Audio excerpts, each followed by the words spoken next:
¿Cuánto tiempo has invertido luchando con circunstancias, arreglando lo visible, sin tocar lo que realmente te controla por dentro? Lo que Jesús dijo para romper ciclos mentales, la única forma de sanar de verdad, empieza aquí, no con más estrategias externas, sino con una transformación que nace en la mente, en el corazón y en la voluntad.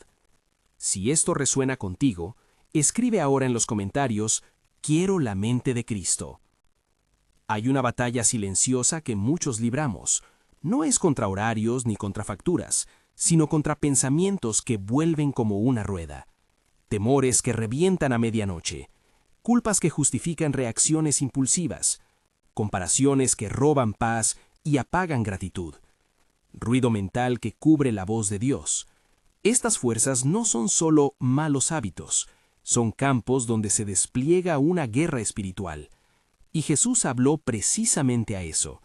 Enseñó que el origen de la liberación no es únicamente externo, sino una restauración de la mente alineada con el Padre.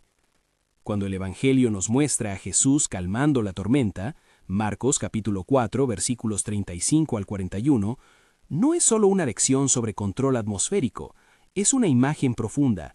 Antes de que las aguas se aquietaran, Él habló a la situación desde la calma interior. En la cruz, la victoria se demuestra no como un simple triunfo físico, sino como la decisión de confiar en el Padre, aún en el abandono humano. Mateo capítulo 27, Lucas capítulo 23. Y en la resurrección de Lázaro, Juan capítulo 11, lo que antecede al milagro es la convicción de que la palabra de Dios trae vida donde hay muerte.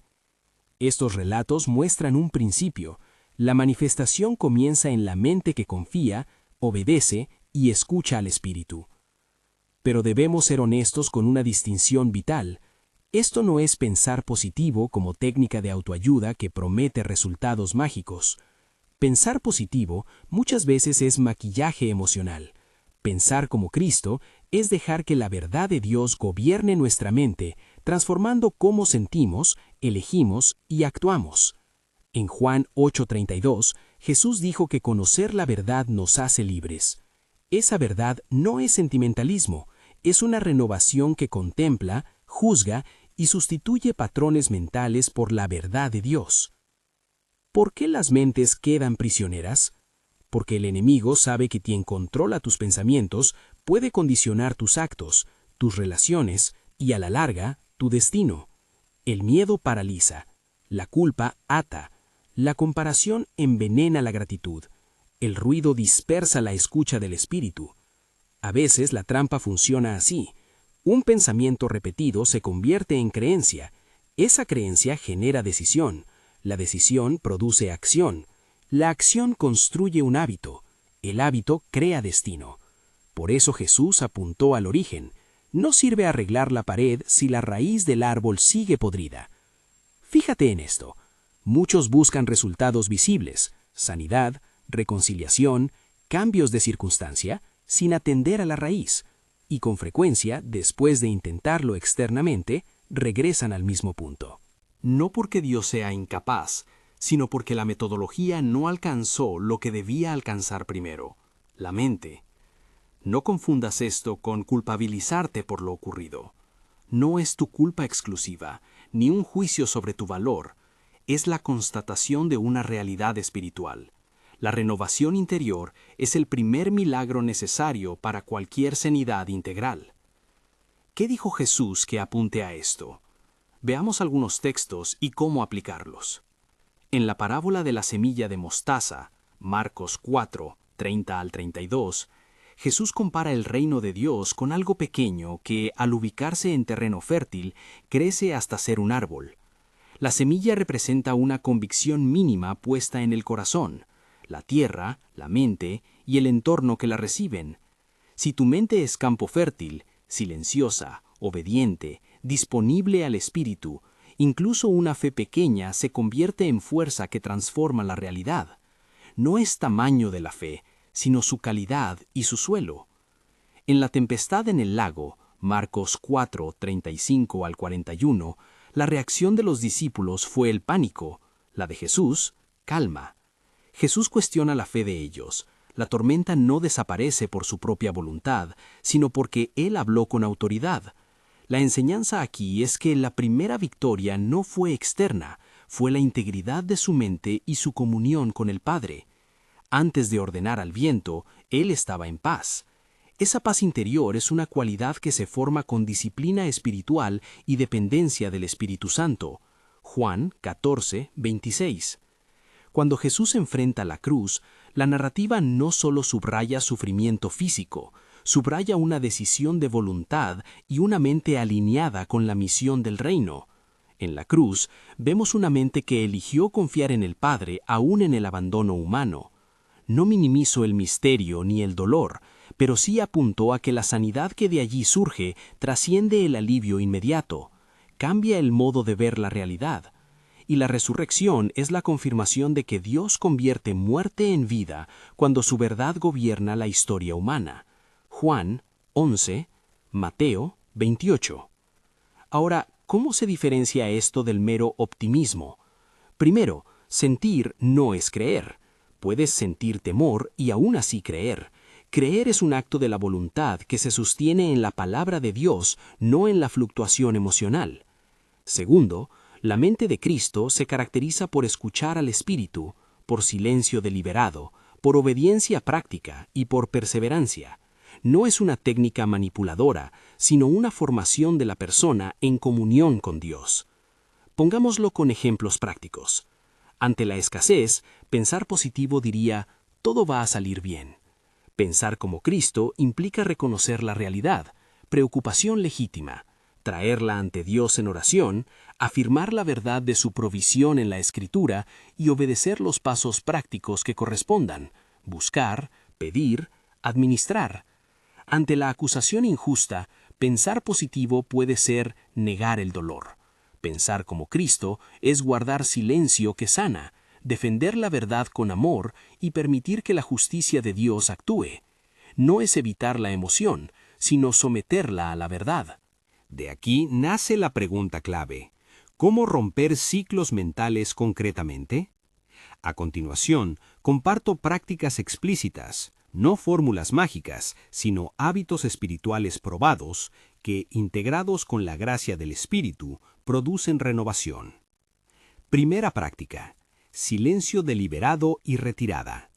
Jesús se retiraba a orar en soledad. Marcos 1:35. La cultura actual nos empuja al ruido constante. El primer paso para someter la mente es crear espacios de silencio. Comienza con 5 minutos diarios. Cierra la puerta, apaga notificaciones, respira y simplemente escucha. Si no puedes estar quieto, repite una frase bíblica breve. Padre, habla tú. O tu palabra es verdad. Juan 17:17. El objetivo no es técnica, sino disponibilidad al Espíritu.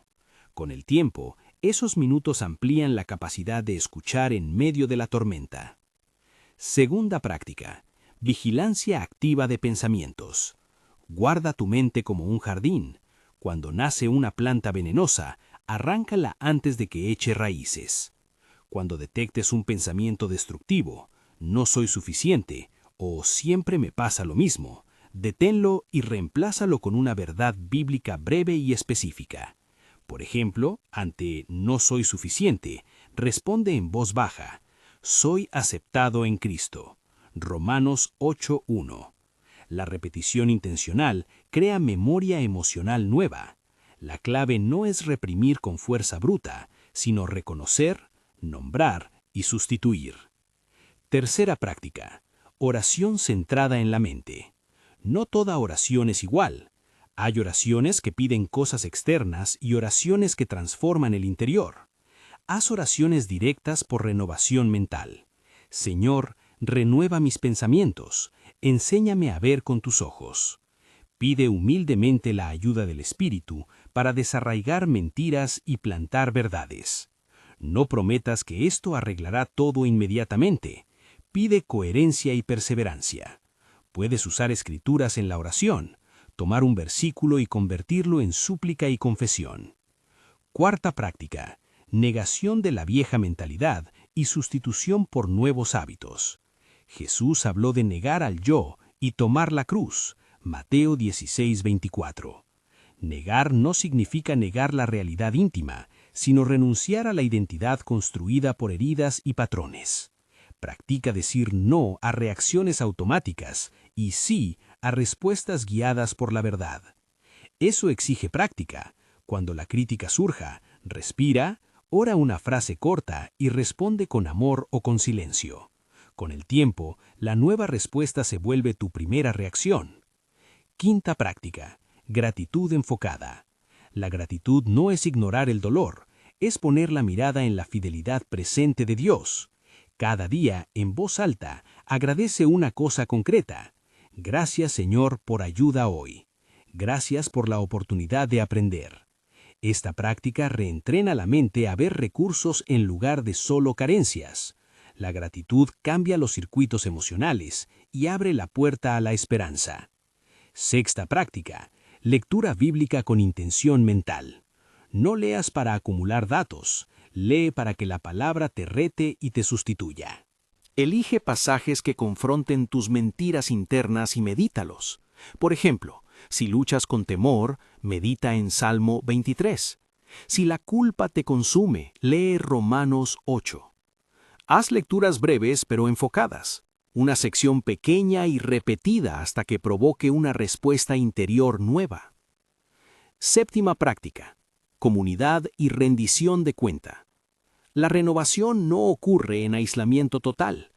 Busca una persona o grupo que ore contigo, te corrija con amor y te recuerde la verdad cuando te creas la mentira. La comunidad actúa como espejo y sostén, y es espacio donde la verdad se hace práctica. Octava práctica: ejercicios de voluntad diaria.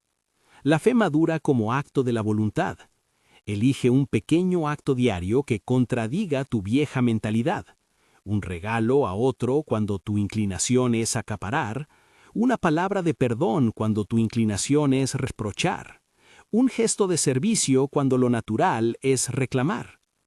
Estos actos parecen pequeños, pero forman la musculatura moral y mental del alma. Para cada práctica, propongo pautas concretas de inicio.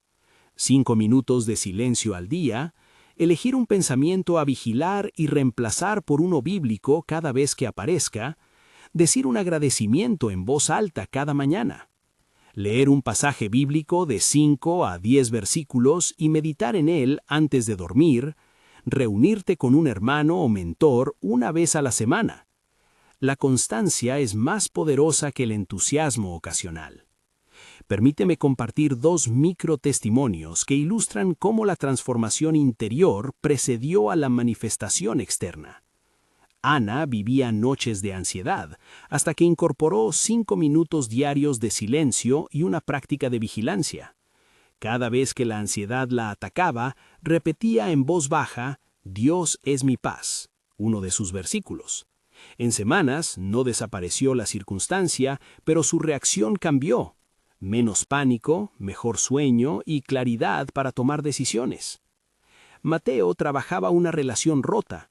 En lugar de intentar arreglar todo con conversaciones largas, comenzó a practicar gratitud y pequeños actos de servicio. Con el tiempo, la dinámica de la relación cambió porque él no reaccionaba desde la herida, sino desde una mente nueva. No reduzcas esto a una receta mágica. Nadie puede garantizar un resultado externo. Lo que sí podemos afirmar con esperanza es que la renovación de la mente, cuando se combina con obediencia y con la acción del Espíritu Santo, Juan 14:26, Romanos 12:2, produce condiciones en las que la sanidad y la transformación suelen manifestarse. Es la única vía que Jesús enseñó, no la promesa de evitar el dolor, sino la senda de una mente formada por la verdad de Dios que habilita nuevas respuestas y, con frecuencia, nuevas circunstancias. Fíjate ahora en la imagen climática que resume todo esto. Jesús en la barca, mientras el viento azota, duerme en calma. Los discípulos vuelven a él aterrorizados, y él, con autoridad y serenidad interna, ordena al viento y al mar: «Calla», Esa escena es la metáfora máxima. La sanidad verdadera empieza por una mente que no se deja dominar por el temor, sino que escucha al Padre y actúa desde la verdad. Antes del mandato al viento hubo paz en él. Antes de la resurrección hubo convicción en su palabra. Antes de la victoria en la cruz hubo una entrega consciente al propósito del Padre. La derrota mental es el verdadero enemigo. La mente renovada es la primera manifestación del reino. Ahora, te invito a una decisión práctica que puedes tomar hoy. No es una promesa de solución instantánea, pero sí un paso real. Ora conmigo en voz baja, pidiendo con sinceridad renovación y voluntad para perseverar. Señor, renueva mi mente, quita de mí las cadenas del miedo y de la culpa. Dame la voluntad de reemplazar pensamientos mentirosos por tu verdad. Enséñame a escuchar al Espíritu y a obedecer aun cuando no vea la salida.